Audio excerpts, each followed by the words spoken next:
This is a sandy loam soil, quite fertile. I use fertilizer. Tremendous growth of weeds and tremendous growth of lilies. I cross this down-facing lily, you can see it down-facing. And I cross it with up-facing lilies. And see, I get, this is one of the crosses. Got a nice white one. This one is another cross, so-so red. This one, a little different. And these are seedlings now, 2 years old. This is a nice yellow. I can take pollen from this one, this yellow one, and pollinate this lily again. Assume it's growing. It's growing in a, in the garden or in a pot. I can pollinate again with a yellow, and I'll have side-facing ones that might turn out to be yellow or yellow streaked or different colors. Crossbreeding is absolutely simple. Now, if I was looking for a show lily for the show, unfortunately, these are past it. You see, it's flowered and it's lost some of its blooms. They're past it. Whereas this variety here, it's a smaller one and a later blooming one. This one is just about perfect. It's a small pastel colored lily, and the flowers are just right. And if I cut this lily here, you see, if I break it, it's just right. The flowers are in perfect shape, and this is as big as it gets. That'd be a show one. If I were to take one of these lilies, this wouldn't qualify for the show because the blooming has already started and it's dropped flowers off. You see, so this wouldn't qualify. It's past its best. So unfortunately, when a show happens, you just have to have lilies at the right time. We're getting ready for the annual lily show that's sponsored by the Alberta Regional Lily Society. So when we cut our lilies in the garden, we're hoping to get a good stem that will win a prize, show the different varieties of lilies, and just to show what can be grown in Alberta. Lots of us grow lilies in our gardens, and that's kind of where it ends, but there's an opportunity to kick it up another notch and take it to another level and have a little bit of friendly competition and challenge yourself and fight the Mother Nature and all of the forces that work out there in our gardens against us to grow that perfect lily that can capture the best in show lily.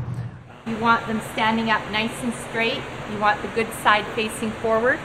Hopefully you haven't broken any petals on the way in. Sometimes when we're transporting lilies to the show, we have casualties and petals are falling off or buds get knocked off, sometimes leaves. You really want to have a flower that shows all 6 petals. This is a night flyer, a prairie bred lily, and it's quite famous. And it's almost, well, you wouldn't say it's black, but it's as dark as you get. And it's an easily grown one. And I'm going to glue it on and hope that it's going to stick.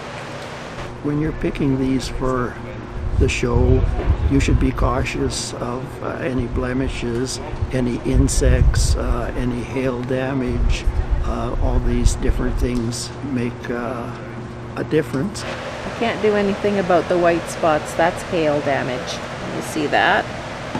That's all the white spots are hail damage. So that's something that people have to take into consideration when they're looking at it. If we know that hail has been a general thing in the area, when we're judging, we'll kind of overlook some of that damage just because it applies to everyone. The judges are looking for clean petals when they're looking at your flowers, so the best thing is to try and get all of the pollen off of it if you've knocked any on from travel, and the best thing to use is a Q-tip. Now, with a white lily, it's really difficult. You can see how that stains. You can actually clean that up by soaking this in milk. The higher the fat content in the milk, the better it works. So you try and groom your lily flower to the cleanest you can, and the leaves as well, if you've got any dirt or anything on your leaves. I have a Martagon lily here, and you'll notice on the leaves here, there's lily beetle damage. There's some pollen here, and there's a little fleck here. So I have a brush and I'm just going to very carefully groom the pollen from the foliage.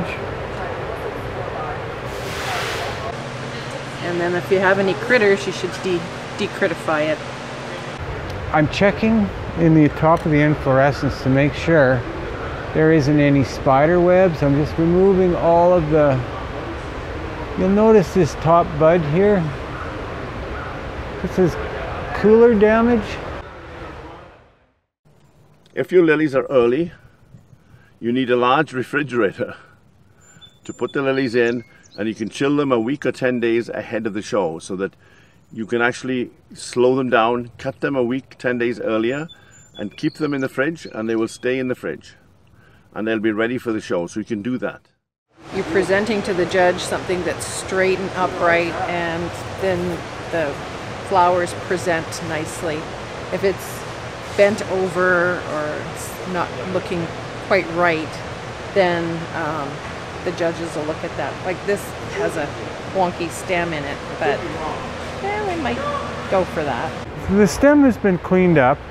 It looks a lot better than when I started out with, but it's still not ready to put on the show table. What I'd like to do is cut a piece of this rhubarb, and I'm only cutting about a 1-inch long piece,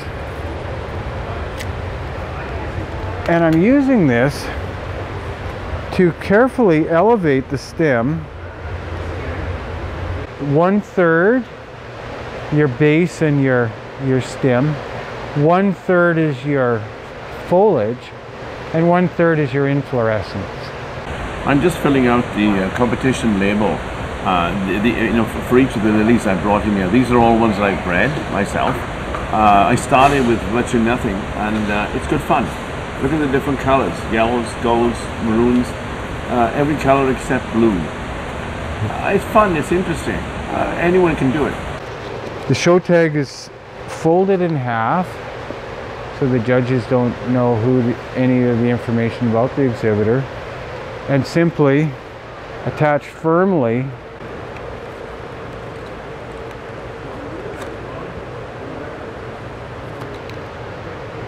so. That's the side I would like facing forward. Lily's ready for the show table. And I would imagine you'd like that next. What intrigued me about being a part of the Lily Society was seeing the first show that I did and seeing the different types of lilies. At that time, all I had was the tiger lilies, which we had grown for years, which actually came from the ditch. I found that buying plants was expensive, and I started looking at lilies, and I started breeding my own, and this is one of the first lilies that I bred. It's all genetics, and it's all fun. It's better than sitting in a bar. Here's some of the other ones that I raised and bred, and this one is almost sort of green. It's could be called sort of maybe Irish cream. I don't know. It's a sort of a green yellow one, even white ones.